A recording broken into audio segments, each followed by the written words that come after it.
No poder abrazarlos. Not being able to hug them, kiss them, play with them. At least 4 Central American men in this Otay Mesa detention facility say officials took their children from them after they arrived at the border asking for asylum. Immigration and Customs Enforcement says the agency separated the children for their safety because smugglers often paired children with non-parents. The agency says the men didn't have enough documentary proof that they were the fathers, and that officials are trying to verify familial relationships through the consulates. But Jose Demar Fuentes says he gave customs officials at the port of entry his son's original birth certificate and his Salvadoran ID. KPBS has seen copies of those documents. I wasn't going to come to a strange country that isn't mine to present myself with a child without documents. Immigration officials sent his 1-year-old son Mateo to an Office of Refugee Resettlement facility in Texas, more than 1,500 miles away. Fuentes traveled from El Salvador to the U.S. with his partner, Olivia Cáceres, and their 2 sons, Mateo and André, in a caravan of asylum seekers. They were on the road for more than a month, traveling on Mexico's infamous train, La Bestia. The family says they were fleeing gang violence and extortion at home. Ay, qué rica tu naricita. We visited Fuentes' partner, Olivia, at a migrant shelter in Mexico, where she's staying with André until she learns more about what's happening with Mateo. This is the first document they give us in the hospital, so I kept it. He had the original birth certificate of the boy. She says the family split up in northern Mexico because they were in a rush to get Mateo to the border. The boy was weak and dehydrated after weeks of traveling. The couple didn't have enough money for the 4 of them to get to the border right away. The priority was always Mateo, his health. Andre is older. He says, "Mommy, Mommy, don't go, Mommy." Mateo is fine with his dad. The couple thought there was no way Fuentes would be separated from Mateo if he came alone with the boy. Leah Chavarria is an immigration attorney.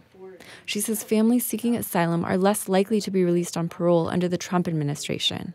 Now what I see is a leaning toward detain, and if there's not a place to detain a father and a child, then they're going to detain them separately. Chavarria says family detention centers are currently focusing on women and children.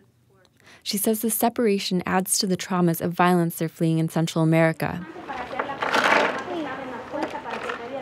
In the migrant shelter, André plays with other children whose parents also brought them from Central America. They sing songs they learned on the journey. Why did they want to kill us? And we don't hope Latin America. Cáceres says she's been repeatedly calling the facility in Texas where officials sent her youngest son, Mateo, but that all she's received is a single call back letting her know that the boy is fine. The Office of Refugee Resettlement has declined to comment on the boy's case, citing privacy concerns. Immigration officials have the discretion to let the father out on parole at any time. But under the Trump administration, the policy has been to detain for at least 6 months. Cáceres says the boy has a right to be with his father, that Fuentes is the best caretaker. Everyone knew him in the caravan because once when Mateo was very sick with a bad fever, all night Jose was holding him and pacing with him. Cáceres says she's heard that U.S. officials take good care of children and that she's trying to focus on that, to stay positive for André. Back in the detention center, Fuentes says Cáceres tries to keep him calm over the phone. She gives me strength. How am I?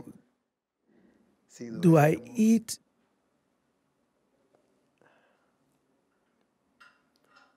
Do I sleep? To relax? That's everything is going to be fine. That Mateo is in good hands. That she's taking care of André. Fuentes graduated from the Catholic University of El Salvador with a degree in journalism. I like to know stories. I like to write. But before he could pursue his dream of becoming a journalist, he and his wife began to fear for their lives. The couple says gangs were extorting them for money they didn't have, and Fuentes' close friend was killed. Fuentes says he wanted to be a good father because he never knew his own.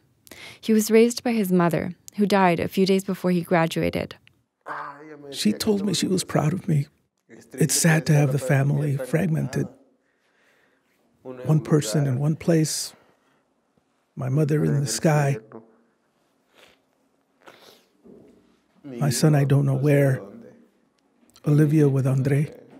Jean Guerrero, KPBS News.